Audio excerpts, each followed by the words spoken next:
Hello students, कैसे हैं आप सभी। उम्मीद करता हूँ सभी स्वस्थ होंगे, मस्त होंगे और आपकी पढ़ाई भी सुचारू रूप से चल रही होगी। प्यारे स्टूडेंट्स, आज का चैप्टर का नाम है अर्धनारीश्वर। और अर्धनारीश्वर आप लोगों को पता ही होगा किसे कहा जाता है, किन्हें कहते हैं हम लोग। कमेंट XYZ कोई भी डाउट हो आपको। हाँ, चलो ठीक है। लाइन तक भी ठीक आता है, कोई चीज़ नहीं। मस्त है बेटा, आप सही हो, हम सही हैं, बस और कुछ भी नहीं। और हमें पढ़ना है बस मस्त लगा करके अच्छे से, ठीक है। आज का चैप्टर है अर्धनारीश्वर। भगवान शिव जी को कहा जाता है। सबसे पहले आज हम लोग रामधारी सिंह दिनकर जी के जीवन परिचय पर प्रकाश डालेंगे। जीवन परिचय और कुछ साहित्यिक उपलब्धियों का उल्लेख करेंगे, कुछ रचनाएं के बारे में हम लोग पढ़ेंगे, रचनाओं के बारे में इनकी। जहाँ से हमारे क्वेश्चंस आते हैं वो कैसे आते हैं बेटा जी, MCQs आते हैं। और मैं हमेशा कहता हूँ, यदि आप शुरू से लेकर अंत तक बने रहते हैं क्लास में और समय पे आते हैं आप लोग क्लास में, तो मुझे नहीं लगता आप लोगों को किसी प्रकार कोई डाउट रहेगा। मैं अंडरलाइन तक कर देता हूँ कि अंडरलाइन ये सवाल आएगा, ऐसे सवाल पूछे जाएंगे और उससे बाहर कोई सवाल नहीं जाएगा, ठीक है। हाँ, अब करें स्टार्ट। सभी रेडी हैं, सभी तैयार हैं? एक बार जल्दी से मुझे रेडी, यस छोड़ लो भाई हाथ में आएंगे, ठीक है। ईस्वी में है, आपको ध्यान रखना है। रामधारी सिंह दिनकर जी का एक तो जन्म याद रखना है। जन्म कब होता है? 1908 ईस्वी में। एक निधन याद रखना है, जहां से MCQ जाता है वही बता रहा हूँ, ध्यान से अच्छे से पढ़ो, कोई दिक्कत नहीं है। 1974 ईस्वी में इनका निधन हो जाता है। जन्म कहाँ होता है? बेंगूसराय यानी कि सिमरिया नामक गांव में। सिमरिया नामक गांव बेगूसराय जिला है। अब राज्य आपको पता है जब बेगूसराय मैंने बोल दिया है तो, ठीक है। दूसरी बात करें, ये जो रामधारी सिंह दिनकर थे, इनके पिता का नाम और माता का नाम बहुत बार पूछा जाता है, ठीक है। पिता का नाम था रवि सिंह और माता का नाम था मनरूप देवी, ठीक है। ये याद रखना है। तो 1908 में जन्म होता है बेटा, याद रखना। एग्जाम में MCQ जो 100 MCQs आते हैं ना, 50 MCQs आपको करने होते हैं। आराम से दौड़ते कूदते खाते पीते आराम से कर लेंगे, टेंशन मत करना। जितना कह रहा हूँ बस उतने ही ध्यान रखना। 50 क्या 100 के 100 हमें आएंगे और हमें कस करना 50 या 100 मत करके आ जाना। व्याकरण से ही करवा दूंगा 50 तो ऐसी उंगलियों पे, लेकिन फिर भी थोड़ा बहुत हमें ध्यान रखना है, ठीक है। अब बात करते हैं रामधारी सिंह दिनकर जी। एक तो याद रखना, रचनाओं में हम लोग बात करें तो एक तो याद रखना, संस्कृति के 4 अध्याय। संस्कृति के 4 अध्याय। ये क्यों याद रखना है? क्योंकि इस रचना पर इन्हें साहित्य अकादमी पुरस्कार प्राप्त हुआ था। साहित्य अकादमी पुरस्कार प्राप्त हुआ था। और एक रचना याद रखनी है, उर्वशी। क्यों? उर्वशी पर इन्हें ज्ञान भारतीय ज्ञानपीठ पुरस्कार प्राप्त हुआ था। ये 2 रचनाएं तो हमें भूलनी नहीं है बिल्कुल भी। जो बार महत्वपूर्ण चीजें मैंने लिखवा दी है, फिर भी यहाँ से सवाल नहीं आया, गलती से नहीं आया, तो इनकी रचनाएं, एक तो हुंकार याद रखना, एक रश्मि रथी याद रखना, एक हारे को हरिनाम, हारे को हरिनाम, एक प्रणभंग, बस काफी है। यहाँ यहाँ से सवाल 101%। यदि यहाँ से MCQ सवाल बना ना बेटा जी, तो चुन्नू मुन्नू चिंकी पिंकी यहाँ से सवाल बन जाएगा। ऐसे याद रखो आंख बंद करके। अरे 1908 में जन्म होता है, 1974 में निधन होता है। अरे जन्म का होता है, अरे बेगूसराय बिहार सिमरिया नामक गांव में होता है। अरे माता का नाम था मन रूप देवी, मन का रूप। अरे पिता का नाम अरे रवि जी था, रवि सिंह जी था, याद रखना। अरे संस्कृति के 4 अध्याय पे साहित्य अकादमी पुरस्कार मिला था। उर्वशी रचना पर भारतीय ज्ञानपीठ पुरस्कार मिला था। अरे यहाँ से सवाल नहीं आया तो फिर हुंकार याद रखना है, रश्मि रथी याद रखनी है, हरे को हरिनाम याद रखना है, प्रणभंग रखना है, और भी जो महत्वपूर्ण है वो मैं बता दूंगा, मैं अंडरलाइन कर दूंगा बेटा, ये और अलग से ध्यान रख लेना। क्लियर है? इतना ध्यान हो गया, 2 बार रिपीट हो गया तो याद हो गया, नहीं हुआ तो कोई बात नहीं है, आगे हम लोग वापस से रिपीट करेंगे। देखो, जन्म होता है 1908 ईस्वी में। 23 सितंबर याद रखो, तुम्हारी मर्जी, नहीं रखो तुम्हारी मर्जी, पर याद रख लेना 23 सितंबर, एक और बढ़ा देना 24 अप्रैल, इसमें एक बढ़ा है 24 हो गया, अब सितंबर और या अप्रैल 1974। सिमरिया गांव, बेगूसराय जिला और बिहार राज्य। मनरूप देवी माता का नाम, रवि सिंह पिता का नाम, श्यामवती देवी इनकी पत्नी का नाम याद रखना है आपको। ठीक है? शिक्षा, ये तो है महत्वपूर्ण चीजें जो हमें ध्यान में रखनी है। प्रारंभिक शिक्षा गांव और उसके आसपास, 1928 में मोकामा घाट रेलवे हाई स्कूल से मैट्रिक, 1932 पटना कॉलेज से बीए ऑनर्स इतिहास, मत याद रखना, कोई दिक्कत नहीं है, आएगा तो एमसीक्यू आएगा, कोई बात नहीं, 100 में से 50 करना मैं करवा दूंगा। ये तो याद हो गया ऊपर वाला, ये तो। फिर 23 सितंबर 1908 में जन्म होता है, 24 अप्रैल 1974 को निधन होता है। जन्म कहाँ होता है? सिमरिया नामक गांव, जिला बेगूसराय और बिहार राज्य। मनरूप देवी, मन का रूप, अरे रवि सिंह जी इनके पिता का नाम था। पत्नी का नाम श्यामवती देवी था। बस याद हो गया? ठीक है, आगे देखते हैं। व्रति यानी इन्होंने अपने जीवन काल में 1908 से लेके 1974 तक चुन्नू मुन्नू चिंकी पिंकी इन्होंने क्या क्या किया, देखो।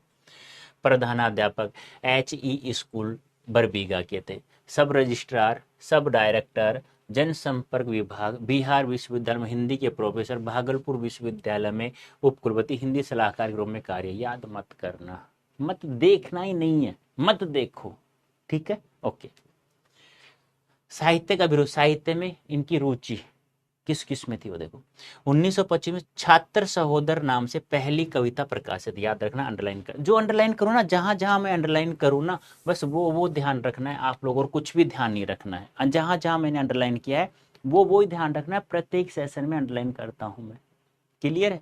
आगे देखो, पहली कविता प्रकाशित है 1925 में, छात्र सहोदर, सहोदर होता है भाई, ठीक है? पहली कविता प्रकाशित तो हो गई थी 1925। देश पटना, प्रकाश बेगूसराय। प्रतिमा कन्नौज में, छात्र जीवन अनेक रचनाएं प्रकाशित, 21 वर्ष की अवस्था में पहली कविता पुस्तक प्रणभंग प्रकाशित, ये भी याद रखना है। पहली कविता पुस्तक प्रणभंग, ये तो पहली कविता थी, ये पहली पहली कविता पुस्तक आई थी प्रणभंग। 2 चीजें और ध्यान रखनी है, ऐसे याद करो, समझो इसको। 23 सितंबर 1908 में जन्म होता है, सिमरिया गांव है, बेगूसराय जिला है, बिहार राज्य है, ठीक है?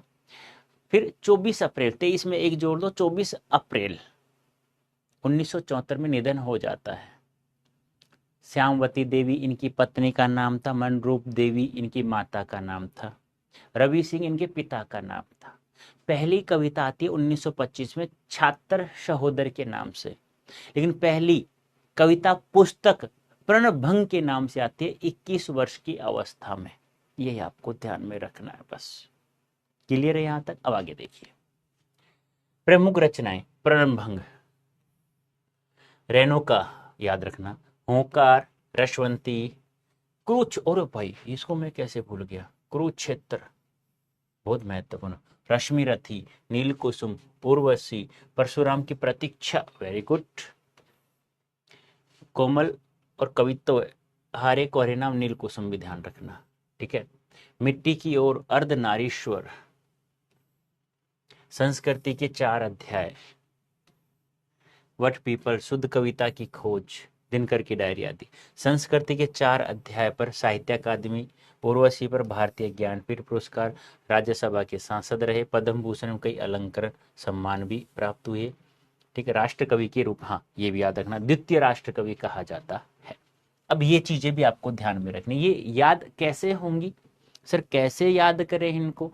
प्रणभंग, रेणुका, रसवंती, कुरुक्षेत्र, रश्मिरथी, नील कुसुम, हारे कौरे नाम, परशुराम की प्रतीक्षा, अर्धनारी, संस्कृति के चार, मिट्टी की होर, हाँ, शुद्ध कविता की खोज, संस्कृति के चार, ये कैसे याद रखेंगे? अब देखो याद करवा देता हूँ।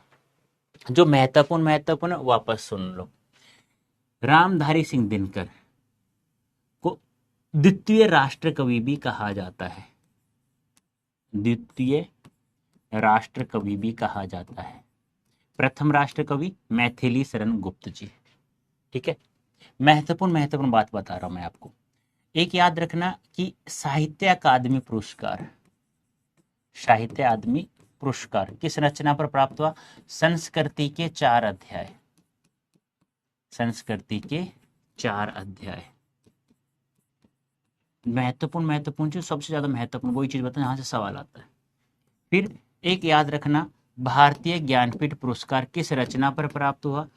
भारतीय ज्ञानपीठ पुरस्कार, भारतीय ज्ञानपीठ पुरस्कार किस रचना पर प्राप्त हुआ? उर्वशी पर। एक राज्यसभा सांसद, राज्यसभा सांसद भी रहे। इतना याद कर लोगे। अब लिख लो वही, सर जी 1908 में 23 सितंबर याद रखो, रखो नहीं तो रहने देना, और 1974 में निधन हो जाता है। बेगूसराय याद रखना बहुत महत्वपूर्ण है कि सिमरिया, बेगूसराय, ये बहुत महत्वपूर्ण है। किस राज्य में, गांव जिले का नाम भी नहीं आता, लेकिन आपसे है ना 100% ये राज्य का नाम जरूर आता है। बिहार, यूपी, बिहार, यूपी, ये ध्यान रखना है, बिहार सबसे ज्यादा महत्वपूर्ण। फिर और बात करें और क्या क्या आ सकता है इनके, एक तो कुरुक्षेत्र, वेरी वेरी इंपॉर्टेंट रचना कुरुक्षेत्र। एक परशुराम की प्रतीक्षा, परशुराम की प्रतीक्षा। नील कुसुम भी याद रखना, जो महत्वपूर्ण महत्वपूर्ण वो लिख रहा हूं मैं आपको। एक रश्मि रथी, रश्मि रथी, एक हुंकार, एक रसवंती, एक नील कुसुम,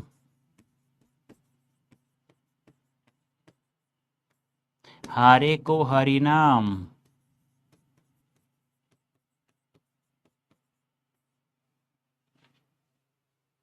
और सुनो और महत्वपूर्ण क्या है, और महत्वपूर्ण क्या है,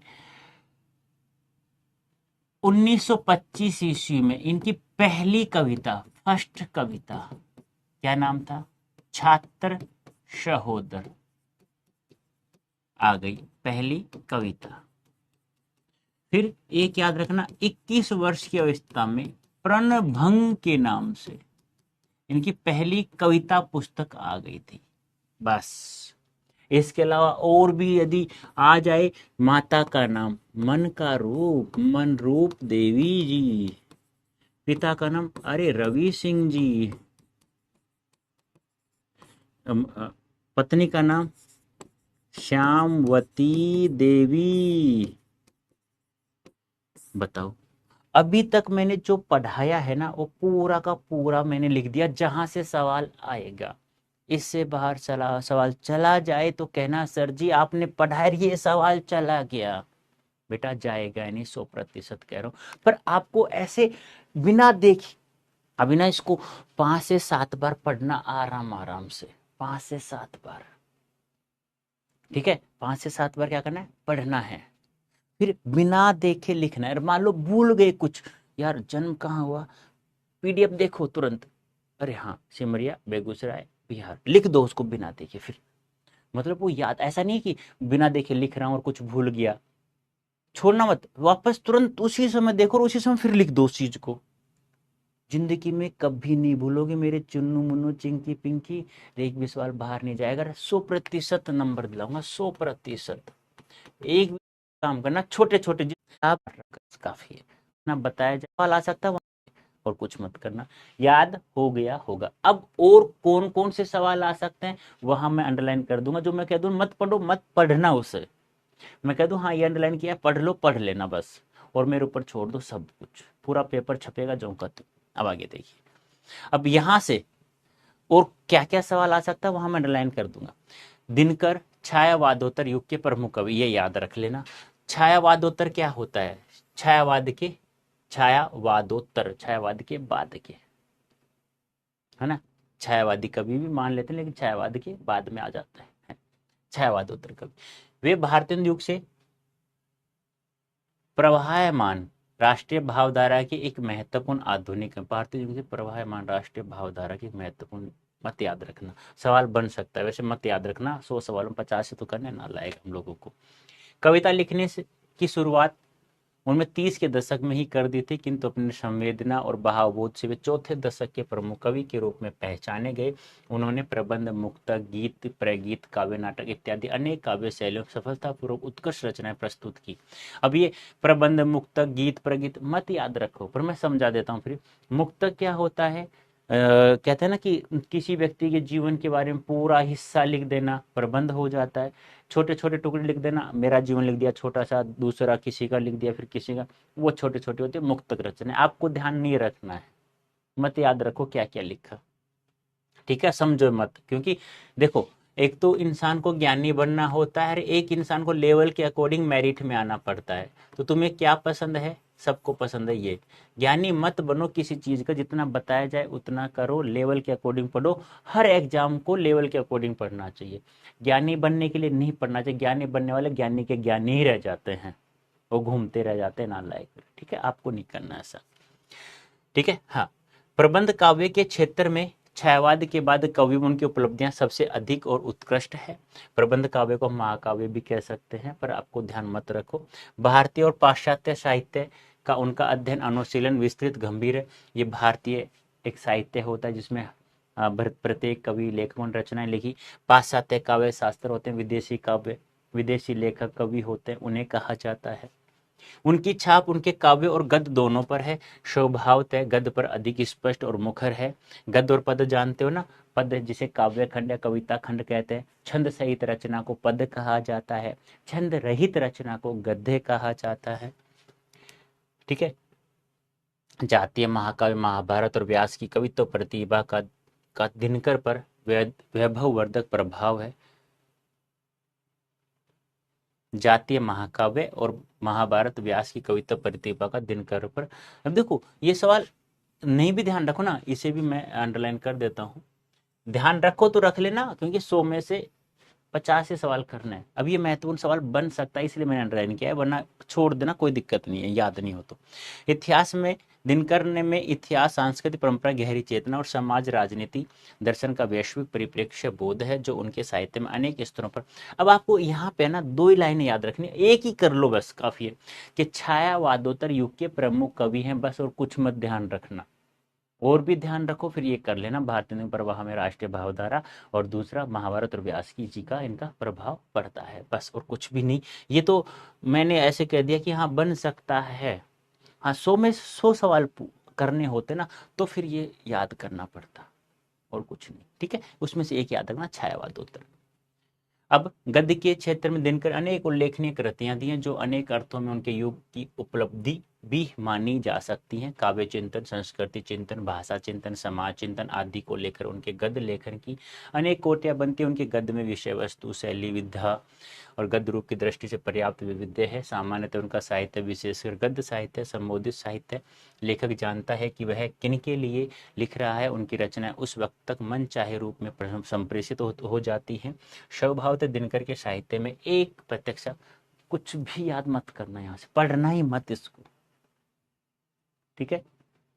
हाँ, अब ये तो हम लोग बाद में देखते हैं। हाँ, यहाँ पे एक सवाल याद रखना, यहाँ उनका प्रसिद्ध निबंध अर्धनारीश्वर, आपसे पूछा क्या जाएगा कि दिनकर जी का अर्धनारीश्वर गद्य विधा में क्या है, तो आप कहेंगे निबंध है। एक तो ये ध्यान रखना। एक सवाल आएगा अर्धनारीश्वर नामक निबंध के लेखक कौन है, तो आप कहेंगे अर्धनारीश्वर के निबंध के लेखक कौन है? दिनकर साहब है।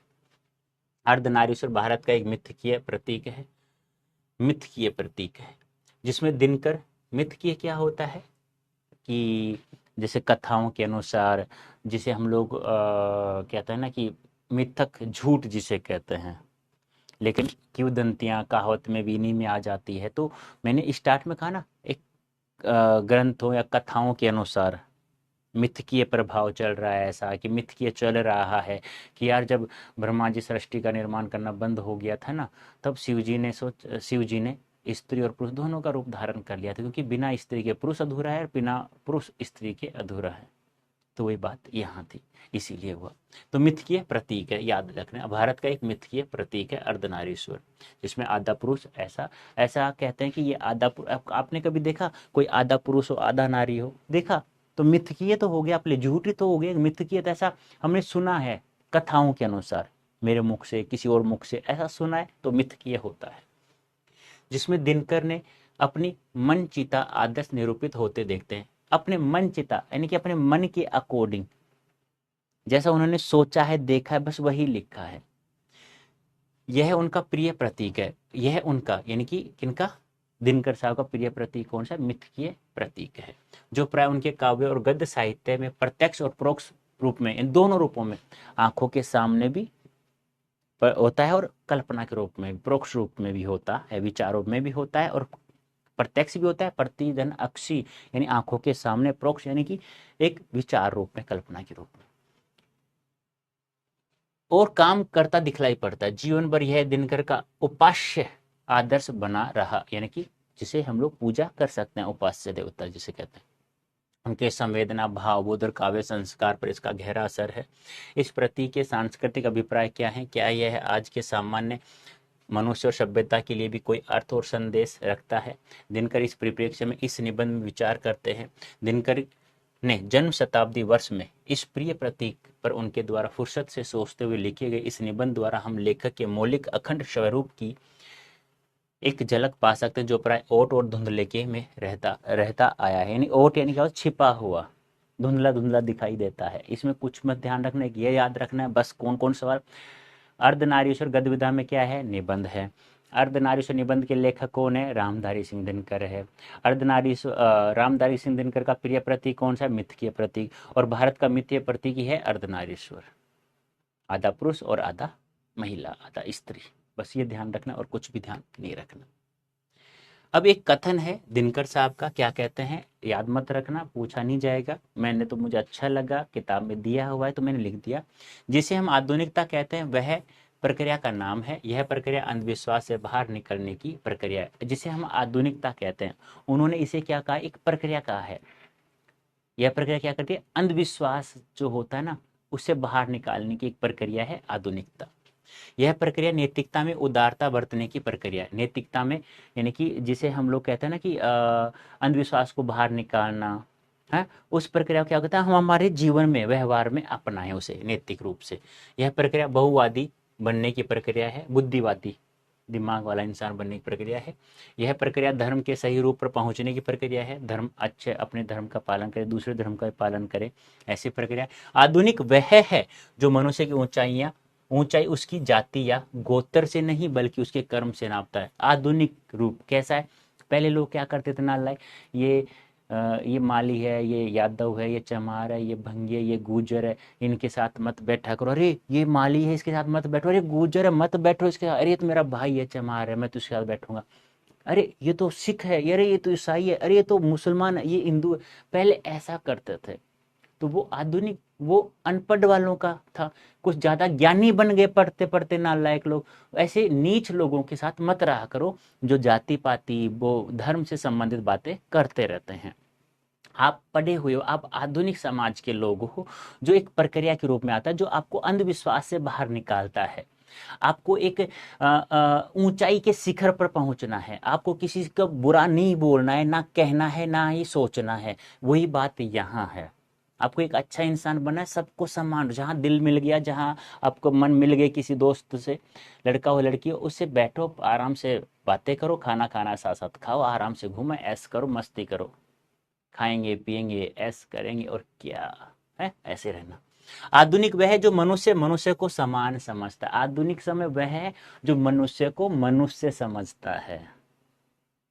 आई बात समझ रहे? और जब दोस्त बन जाओ, अब सामने वाले में कुछ कमियां दिखती है तो बोल दो, यार देख ये गलत बात है, ऐसा मत करना, वो समझ जाएगा समझदार। नहीं नहीं समझे भाई प्लीज आज के बाद हम बातें नहीं करेंगे ना मिलेंगे, तो अपने आप वो समझ जाएगा। ठीक है, ठीक है बेटा। हाँ, इतना आ गया समझ में। बाद में वापस से रिपीट कर देता हूँ। दिनकर साहब, महत्वपूर्ण महत्वपूर्ण चीजें मैं बता देता हूँ। छायावादोत्तर कवि, छायावादोत्तर, छायावाद के बाद के, यानी हम कह सकते हैं कि प्रगतिवाद आता है छायावाद के बाद में, प्रगतिवाद के कवि। ठीक है, दूसरी बात, साहित्य अकादमी पुरस्कार किस रचना पे मिला? साहित्य अकादमी पुरस्कार। अब तो बता सकते हो, संस्कृति के 4 अध्याय, याद हो गया होगा बेटा। फिर भारतीय ज्ञानपीठ पुरस्कार, याद हो गया होगा। उर्वशी। यदि यहां से भी सवाल नहीं आया रचनाओं से, फिर रचनाएं कौन कौन सी और ध्यान रखनी है? कुरुक्षेत्र महत्वपूर्ण है बेटा, बहुत ज्यादा महत्वपूर्ण है। ठीक है, फिर परशुराम की प्रतीक्षा, परशुराम की प्रतीक्षा, यदि ये भी नहीं आया, फिर रसवंती, फिर ये भी नहीं आया, नील कुसुम, ये भी नहीं आया, हरे को हरि राम, हरे को हरि राम। अरे एक रचना भूल गया मैं, पहले लिखनी चाहिए थी, वो रश्मि रथी, हरि नाम, रश्मि रथी याद है, यहाँ लिख देता हूँ, रश्मि रथी। ठीक है, और क्या क्या याद रखना है हमारे चैप्टर के अकॉर्डिंग, आप कहना क्या कि 1925 में इनकी पहली कविता प्रकाशित हुई। अरे गुरुजी नाम क्या था, भूल गए, कोई बात नहीं, पीछे पलटो और फिर देखो और लिख दो, छात्र सहोदर। अरे गुरुजी ये तो पहली कविता है, और इनकी 21 वर्ष की अवस्था में एक पहली कविता पुस्तक पुस्तक भी तो आई थी, उसका नाम क्या है भूल जाओ, पीछे देखो और लिख दो, क्या, प्रणभंग आई थी। ठीक है, दूसरी बात और याद करो, क्या क्या? अरे गुरुजी 1908, 23 सितंबर 1908, 24 अप्रैल 1974, याद है? 1974 कहाँ हुआ? सिमरिया। सिमरिया महत्वपूर्ण नहीं है, बेगूसराय महत्वपूर्ण नहीं है, बेगूसराय महत्वपूर्ण नहीं है, लेकिन बिहार सबसे ज्यादा महत्वपूर्ण है। या पूरा दे देगा फिर सिमरिया भी काम आ सकता है, पर सारा हमने पढ़ लिया। अरे इनकी माता का नाम, अरे मन का रूप, मन रूप देवी। पिता का नाम, अरे रवि सिंह, रवि सिंह जी। अरे पत्नी भी तो थी गुरुजी, अरे श्यामवती देवी जी।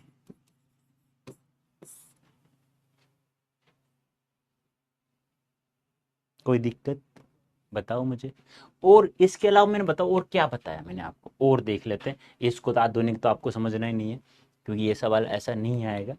ठीक है, और ये मैं बता प्रतीक, ओ सॉरी ये तो भूल गए हम लोग, ये तो आप वैसे भी याद रखोगे। अर्धनारीश्वर के निबंध के लेखक कौन है? रामधारी सिंह दिनकर जी, याद रखना, मिथ के प्रतीक है ये, इनका प्रिय प्रतीक ही माना जाता है। कुछ याद नहीं रखना यहाँ से, यहाँ से भी कुछ याद मत रखना।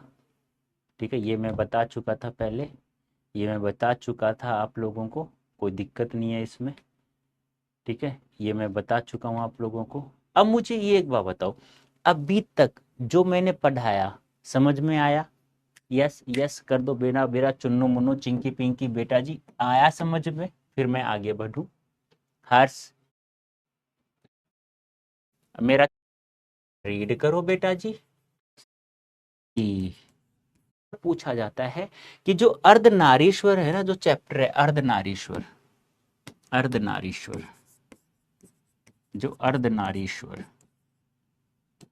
अर्धनारीश्वर जो चैप्टर है, देखो, अर्ध यानी कि आधा, नारी धन ईश्वर, ईश्वर यानी स्वामी, आधा नारी का स्वामी ईश्वर, पुरुष नारी, नारी अर्ध, अर्ध आधा नारी, आधा पुरुष। आपसे पूछेगा अर्धनारीश्वर नामक निबंध का सारांश लिखिए, अब पॉइंट टू पॉइंट लिखना है, पैराग्राफ में मत लिख देना सारांश। समझ में आया मैंने क्या कहा? पॉइंट बना बना करके लिखना है, पैराग्राफ मत लिख देना गलती से भी। अब वो देखते हैं हम लोग अच्छे से। अब उससे पहले आपको यदि शब्द निधि, निधि का अर्थ होता है खजाना, शब्दों का खजाना, यदि आपको चैप्टर को अच्छे से समझना है अर्धनारीश्वर को, तो आप मेरे कहने से प्लीज इन शब्दों के अर्थ याद करके लाना। ऐसे अलग तक यानी क्या होता है? आलता। अब क्या होता है आलता? भूल जाओ, मत ढूंढना कि तुम कहीं ढूंढने लग जाओ अर्थ मत। देखो ज्ञानी बनना है तो फिर मैं भी, मुझे भी नहीं पता आलता अलग, लेकिन आप कहो तो फिर मैं तो शब्दकोश तो मेरे पास, मैं ढूंढ के तुम्हें बता भी दूंगा। करोगे क्या ज्ञानी बन करके? जितना बताए उतना कर लो। तुम्हें मेरिट में आना है या ज्ञानी बनना है? ज्ञानी बनना है तो फिर खोजते रहो, गूगल बाबा भी है, गूगल भी है ना? क्या फायदा यार, मत करो ना, जो बताऊं वो याद कर लो ना, काफी है। बागंबर, बाघ के चर्म का वस्त्र, बाघ के चर्म शरीर का वस्त्र, ये चीज समझने की है, वो समझो। दीपित चमकता हुआ, त्रिपुंड तीन आडी रेखा वाला तिलक, ऐसे करते हैं ना हम लोग, ऐसे तीन आडी रेखा वाला, ऐसे ऐसे ऐसे ऐसे, या ऐसे कोई ऐसे करता है, कैसे भी करके ऐसे। वृंत यानी डाली फुनगी, तंतुवाय बुनकर, वामांग बाया अंग, याद रखो, ग्रीवा गर्दन। बस हो गया, याद रखना। अब देखो आगे। राष्ट्रकवि रामधारी सिंह दिनकर जितने बड़े कवि थे उतने ही समर्थ गद्यकार भी हैं। उन्हें गद्य में उनकी कविता के गुण ओज पौरुष प्रभाव वाग्मिता भी है, और रूपक धर्मिता आदि उसी सहजता और प्रवाह के साथ मुखरित होते हैं। उनकी कविता और गद्य दोनों उनके चरित्र व्यक्तित्व की एक जैसे गहरी छाप है। उनकी भाषा कुछ भी छिपाती नहीं, सब कुछ उजागर कर देती है। यह पाठकों श्रोताओं ग्रहणशीलता पर निर्भर है कि वह कितनी जागरूक। मत याद रखना, छोड़ देना, सोचना ही मत क्या है क्या नहीं है, मत पढ़ना। इसलिए तो मैंने अपने आप पढ़ डाला इसको। तुम कहो सर जी अपने आप ही पढ़ रहे, समझा नहीं रहे, क्या समझना इसका जब काम का ही नहीं है, छोड़ो। अच्छा ये ऊपर आना ये बताऊँ गलती क्या हुई, ये जो टेक्निकल टीम है ना उसने गलती कर दी। हाँ हाँ हाँ, अरे वो ध्यान नहीं देते हैं, ये यहाँ था, यहाँ था, ओके ठीक है। हवा पे। अब देखो आगे, आयुष्मान कहते हैं ना, आयुष्मान भव है, कहते हैं ना ऐसे, बड़ी आयु वाला हो, दीर्घ जीवी हो, ऐसे कहते हैं ना, चरण स्पर्श करते हैं जब। हमारे को बताऊँ क्या कहते हैं? जुग जुग जीवे तेरा सोना को सेवरे बंधे, मतलब सोने का सेहरा बंधे, ऐसे कहते हैं। वक्षोदेश, वक्षधन आदेश, छाती का बाग, वक्ष यानी छाती। मंदार हार, मंदार फूल का हार। रमणी समीरन हवा, वारी जल, आतप धूप। ये तीनों की तीनों आपसे पर्यायवाची में पूछ सकता है, याद रखना। अवलंबित सहारा होता है या आधारित, निश्चिम जिस पर जिसकी सीमा न हो, निषदन सीमा जिसकी कोई सीमा न हो, प्रवशता दूसरे के वश में होना। ईसत कुछ, आंशिक थोड़ा, याद रखना। ये अनेकार्थक अर्थ में पूछ सकता है। ईसत का अर्थ क्या होता है? तो कुछ भी होता है, आंशिक भी होता है और थोड़ा, आंशिक नहीं आंशिक। आहेर आखेट यानी शिकार होता है। स्फुलिंग चिंगारी होता है। यति यानी तपस्वी होता है, याद रखना ये। क्लांति यानी थकान होता है। प्रच्छन्न यानी छिपा हुआ होता है। भीरुता यानी भयशीलता, भीरु डर लगता है जिससे। अध्यावस या उत्साहपूर्ण परिश्रम होता है। याचना यानी मांगना, भिक्षा मांगना होता है। बस ज़्यादा मत याद रखो, तो ये अंडरलाइन किया है ना, ये भी याद रख लेना, काफ़ी है आप लोगों के लिए, ठीक है। अब आगे देखिए, अब आता है कि अर्धनारीश्वर निबंध का सारांश लिखिए। जैसा मैंने बताया बस वैसे लिख देना, जितना याद हो उतना, ऐसा नहीं जो का त्यों छाप के आ जाओ, जितना याद हो उतना। ये मत बनाना कहीं तुम बनाने लग जाओ, ठीक है। ये तो मैंने आप लोगों के लिए रखा वैसे ही। ऐसे लिखना, ऐसे कैसे डालोगे? ऐसे प्रश्न क्रमांक फलाना उत्तर, ठीक है। फिर ऐसे पाठ का सारांश। रामधारी सिंह दिनकर द्वारा रचित निबंध अर्धनारीश्वर। अर्धनारीश्वर को ऐसे मत लिखना, तुम ऐसे लिखना, ऐसे ऐसे लिखना अर्धनारीश्वर। भारतीय दर्शन और समाज में स्त्री पुरुष के समान महत्व और उनके अंतर संबंधों की व्याख्या करता है। इस पाठ का सार निम्नलिखित बिंदुओं से समझा जा सकता है। ये तीन लाइनें तो जो का त्यों ही लिखना है आपको, फिर ये पॉइंट बनाना है। अर्धनारीश्वर का स्वरूप और प्रतीक, ऐसे। अर्धनारीश्वर भगवान शिव और पार्वती का कल्पित रूप है, कल्पना रूप। मिथ्या की होता है, कल्पनाएं तो करते हैं हम लोग, कल्पित रूप है पार्वती और शिव जी का, जिसमें आधा अंग पुरुष यानी शिव का है और आधा अंग नारी अर्थात पार्वती का होता है। याद हो गया होगा अर्धनारीश्वर प्रतीक में 2 लाइनें। तो यह रूप इस बात का प्रतीक है कि पुरुष और नारी पूर्णतः समान है, दोनों समान है, पुरुष और नारी। ऐसा नहीं है कि पुरुष पुरुष है नारी नारी, नहीं। लड़की होगी तो लोग नजरें झुका लेते हैं, पुरुष होता है लड्डू बांटते, नहीं बेटा ऐसा नहीं होना चाहिए, आपको ऐसा किसी को करना भी नहीं है आगे। पुरुष लड़का हुआ तो भी अच्छा है, लड़की हुई तो भी अच्छा है। और एक गुण दूसरे के दोष नहीं हो सकते, यानी कि एक के गुण दूसरे के दोष नहीं हो सकता। ऐसा नहीं हो सकता कि नारी में गुण गुण है या पुरुष में दोष दोष, नहीं, सब में गुण होते हैं, सब में दोष होते हैं। यदि पुरुष में नारी के गुण आए और नारी में पुरुष के, तो इससे उनकी पूर्णता वृद्धि ही होती है। ये तो बात सही है, कहते नहीं है। अब सुनो क्या है ये शवरूप, इस अर्धनारीश्वर शवरूप और प्रतीक आपको पता ही है। शिव जी का और पार्वती जी का कल्पित रूप है, आधा पुरुष है शिव, आधा नारी है। और आपको पता है यह समाज है, यह संसार है, बिना पुरुष बिना स्त्री पुरुष के पूर्ण नहीं होता है, दोनों होना चाहिए। दोनों में गुण समान रूप से, गुण और दोष दोनों में होते हैं, गुण भी होते हैं दोष भी होते हैं। लेकिन वृद्धि कब करता है इंसान, जब आपको कहता है ना परिवार में पति पत्नी कभी लड़ाई ना करें।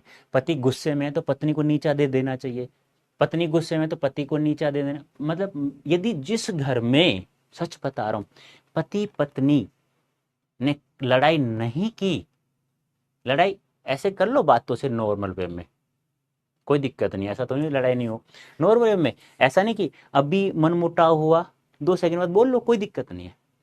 मैं खुद हूं, सच बता रहा हूं। और जिस घर में लड़ाई होती रहती है पति पत्नी की, बच्चों के सामने भी पति पत्नी लड़ाई करते रोजाना, उसमें कभी भी शांति नहीं रहती है। मैं खुद हूं, सच बता रहा हूं। हमने कभी भी 2018 में शादी हुई, हमने कभी भी आज तक झगड़ा नहीं किया फालतू का। अब वैसे मनमुटाव भी कभी हो गया ना गलती से, कि तुम पढ़ते नहीं हो, मैं उन्हें कहता हूँ वो मैथ्स या एमएससी में को, यार थोड़ा सा पढ़ लिया करो। हाँ तो वो कहते यार अब नहीं होता, अब नहीं पढ़ा जाता। फिर कहता हूँ क्यों नहीं पढ़ना, पढ़ना पड़ेगा। तो हो गया, ठीक है। और फिर 2 मिनट बाद में बोल लेते हैं हम आपस में। ये होना चाहिए। कभी भी जिंदगी में दुखी नहीं होंगे आप, और उस घर में का 4 काम मेरे करना जिंदगी में। कब नारी पुरुष के गुण 1 घंटे बता देंगे, ये पढ़ लेना बस आएगा, और 100% वही आता है। पढ़ाने से थोड़ी काम चलता है। जिंदगी कैसे जीनी है बच्चों को वो जिलाना, वो अच्छे से समझाना है मेरे बच्चों को, बस यही हमें कहता है पीडब्ल्यू फिजिक्स वाला। ठीक है, अब आगे देखिए।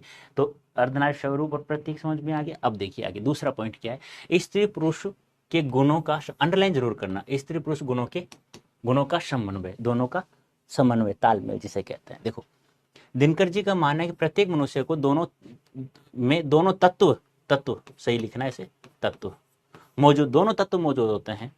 पुरुष के गुण साहस, शक्ति, पराक्रम, कठोरता, ये सब पुरुष में भी होती है, महिला में भी। नारी के गुण दया, ममता, क्षमा, सहनशीलता, कोमलता। लेखक का तर्क है यदि पुरुष में दया, कोमलता,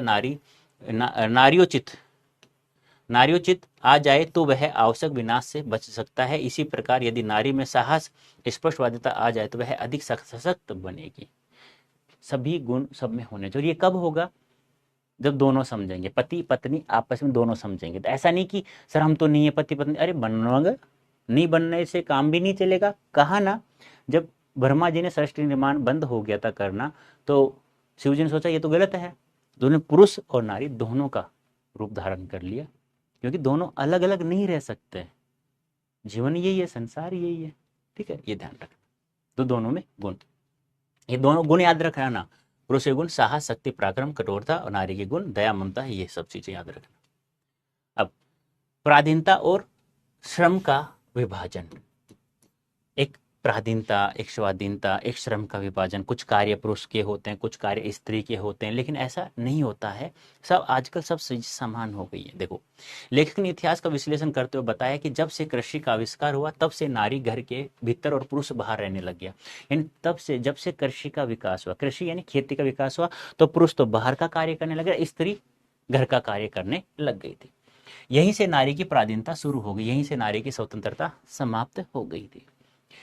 पुरुष छत्रपति, छत्रपति यानी छत्रपति सही है, खेत का स्वामी बन गया और नारी उसकी छाया मात्र बनकर रह गई। यानी कि छत्रपति, क्षेत्र यानी क्या होता है, खेत, खेत का पति, ये बाहर का पति कह सकते हैं हम लोग, अपना बाहर का मतलब किसी और का नहीं, अपने खेत का स्वामी हो गया। और छाया उनकी उसकी वो हो गई है, कौन, पत्नी। छाया बनकर ही रहती है हमेशा पत्नी, कुछ भी मुसीबत आती है तो छाया बन करके सांत्वना भी देती है, समझा देती है यार ऐसा नहीं होना चाहिए था, ये कोई बात नहीं, हो गया तो मैं हूं ना, कोई दिक्कत नहीं है। और यही होना चाहिए, सुख दुख आते रहते हैं, कोई दिक्कत नहीं है। समाज ने पुरुष को वृक्ष और नारी को लता मान लिया है, जिससे नारी का अस्तित्व पुरुष की इच्छा पर निर्भर हो गया है। और पुरुष को क्या माना गया, वृक्ष, और नारी को लता, और पुरुष की इच्छा पर निर्भर हो गया। लेकिन ये गलत है, क्योंकि ये हो गया था लेकिन अब नहीं है बेटा। बालिकाओं, छात्रों, मेरी चिंकी पिंकियों, मेरी बेटियों, मैं आपसे यही कहूँगा अच्छे से पढ़ना, अपने मन के अकॉर्डिंग जीवन जीना, मन के अकॉर्डिंग। पढ़ लिया तो जी लोगे, नहीं पढ़ा तो फिर यही हो जाएगा, और ये नहीं होना। और नालायक को मेरे जैसे, सब नालायक है जमाने में, जिसने जन्म लिया है सब हैं नालायक। अर्थ क्या होता है, जो लायक नहीं, किसी न किसी काम में लायक तो नहीं होगा कोई भी ना इंसान, और तुम्हें भी ऐसा नहीं करना है। कोई भी देवी आई आपके जीवन में, पूजा करना, मतलब ऐसा नहीं कि ओम जय लक्ष्मी माता कर सकते हो आप, लेकिन दोनों खुश रहना, उसी में पूजा उसकी। और यदि और बताऊं अच्छे से, खाने की बड़ाई कर देना, अच्छा की नहीं करेगी ना? मेरे पिता जैसे मत कर देना सारा। कहते हैं जो नारी प्यार की करोगे, मैं घर आके पिटाई करूंगा तुम्हारी, देख रहे हो मेरे पढ़ाए हुए बच्चे, कभी लड़ाई नहीं करोगे, ध्यान रखना बस। दार्शनिकों और कवियों का विचार क्या है। दिनकर जी ने रविंद्रनाथ टैगोर, प्रसाद प्रसाद यानी जयशंकर प्रसाद, प्रेमचंद, मुंशी प्रेमचंद जैसे विचारकों, दृष्टिकोण की भी चर्चा की है। वे उन विचारों से असहमत हैं जो नारी को केवल मोहक वस्तु, शांति का प्रतीक मानते हैं। सही बात है, असहमत है। शांति का प्रतीक सब है, मोहक वस्तु क्या है, मोहन वाली ईश्वर भी तो होता है, पुरुष भी तो होता है ऐसा। बुद्ध और महावीर के भिक्षुनी बनाने के अधिकार और बाद में पुरुषों द्वारा उसे वापस लेने के द्वंद्व को भी दर्शाते हैं। लिख देना, ये तो लिखना ही लिखना है, ये बहुत महत्वपूर्ण है। और कहीं पे कमियां कर देना एक लाइन में, लेकिन ये कम मत कर देना सारांश लिखते समय। नारीत्व की मर्यादा और निर्वर्ती मार्ग, देखो अच्छा पॉइंट है ये। नारी की मर्यादा, निर्वर्तो मार्ग, अंतिम मार्ग क्या होना चाहिए। देखो निबंध में उन साधुओं और सन्यासियों की आलोचना की गई है जिन्होंने मुक्ति के मार्ग में नारी को बाधा माना है। मुक्ति के मार्ग, निवर्ती मार्ग में अंतिम मार्ग कैसा होना चाहिए, हमें स्वर्ग मिलना चाहिए, उसमें बाधा माना है नारी को, और उसे नागिन और जादूगरनी की संज्ञा दी है। कहते हैं ना, शादी हुई है 2 दिन पहले, जादू कर दी मेरे बेटे पे ये। अरे कोई जादू नहीं करता है भाई, कोई जादूगरनी नहीं है, कोई सर्पनी नहीं है, कोई जादूगरनी नहीं है, कोई नागिन नहीं है, ठीक है। लेखक का मानना है कि नारी का नर की बाधा नहीं बल्कि उसकी पूरक है। बात सही है, बाधा नहीं है कभी भी। मुझे एक बात बताओ, चलो ठीक है, नारी को मैं कहता हूँ नागिन है, जादूगरनी, मैं मान गया, ठीक है मैं मान गया, कुछ समय अकेले रह जाओ फिर तो पूरे जीवन, क्यों शादी, बिना शादी के रह जाओ। कुछ लोग ही रह सकते हैं जो देश को सेवा कर सकते हैं, राष्ट्रपति अब्दुल कलाम जी, बनो फिर ऐसे। अब शादी भी नहीं करा और गांव गांव में गिंडक की तरह, गिंडक जानते हो ना, कुत्ता बैल की तरह आंधते रहो, आंधते मतलब घूमते रहो, वो भी तो गलत है ना। ऐसा नहीं होना चाहिए, ऐसे नहीं होंगे आप। बस मेरा काम करना बेटा, रोजाना पढ़ना, कभी किसी का बुरा मत करना, सोचना ना। ये मैं बार बार क्यों कहता हूँ, ये अच्छे अच्छे कलर्स में लिख लिख करके पेज अपने स्टडी रूम में 3 जगह चिपका दो, अच्छे अच्छे लिख। कभी किसी का बुरा नहीं करूंगा, रोजाना पढ़ूंगा, कभी किसी का बुरा नहीं करूंगा, ना सोचूंगा ना कहूंगा।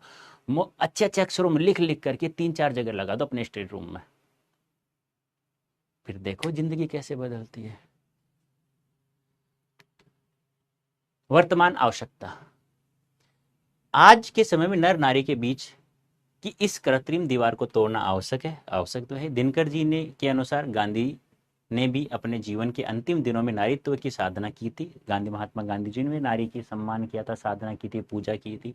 समाज के कल्याण के लिए जरूरी है कि पुरुष कुसुमित न रहे और नारी भी वह तेज आए तो उसे आत्मनिर्भर ऐसा कुमित नहीं, पुरुष में भी खुशबू कुसुम जैसी आनी चाहिए। ऐसा नहीं रहे कि वो ऐसा एक कुसुमित, यानी कहने का मतलब क्या है, जब तक नारी उसके जीवन में नहीं आएगी ना, उसकी जिंदगी के फूल खिलेंगे नहीं, सीधी सी बात है। मैं ये चीज क्यों समझा रहा हूँ, क्योंकि बिना पुरुष नारी के बगैर नहीं रह सकता, बिना नारी पुरुष के बगैर नहीं रह सकती। दोनों अच्छे से प्रेम से रहो, जिंदगी कट जाएगी। निष्कर्ष देखो क्या लिखा है। अर्धनारीश्वर निबंध यह संदेश देता है कि संसार में सर्वत्र पुरुष पुरुष है और स्त्री स्त्री, लेकिन आदर्श स्थिति वह है जहां दोनों एक दूसरे गुणों को अपनाकर पूर्ण बने, एक दूसरे गुणों को अपनाकर पूरे बन जाएं। नारी को पुरुष के कर्म क्षेत्र में हिस्सेदार बनाना चाहिए और पुरुष को नारी के हृदय की कोमलता को अपनाना चाहिए। पुरुष पत्नी की हेल्प करे और पति पत्नी की हेल्प करे और पति पत्नी की हेल्प करे। फ्री हैं आज, चलो कपड़े धोते हैं साथ साथ। तुम मैं सब्जी बनाता हूँ, तुम रोटी बनाओ, मैं रोटी बेलता हूँ, तुम रोटी सेको। कभी कभी समझदार है, पढ़ी हुई बच्ची है आपकी तरह, तो फिर चलो जी मैं आपके काम में हेल्प, बताओ क्या करना है, वो अपने हिसाब से काम बता देंगे आपको बस। अब ये ना ऐसा नहीं कि पूरा रटो इसको, कभी तुम सोचो जी इतना जोका तू ये लिख दिया, एक दो लाइन लिख दी, ये लिख दिया, ये पॉइंट बनाना, ये पॉइंट 6 के 6 लिखना। सच बताऊं, वहीं की वहीं 100% मार्क्स दे देगा, वहीं की वहीं। जितना पॉइंट टू पॉइंट लिखोगे, RAS IAS BPSC किसी का भी एग्जाम दोगे ना, जितना पॉइंट टू पॉइंट लिखते हो ना, पॉइंट बना बना के आंसर देते हो ना, सच बताऊं 100% मार्क्स आते हैं, 100% मार्क्स आते हैं, 100%। कोई माइकल नहीं रोकता उसे। जो पैराग्राफ में आंसर देता है वो कभी सक्सेस नहीं होता है, क्योंकि पैराग्राफ का आंसर कोई नहीं देखता, ऐसे देखता पैराग्राफ है ठीक है ओके 2 नंबर, 4 का हुआ तो, और कहीं एक दो गलती लिख के शब्दों की अशुद्धि मिल गई तो 1 नंबर। पैराग्राफ में आंसर कभी मत देना।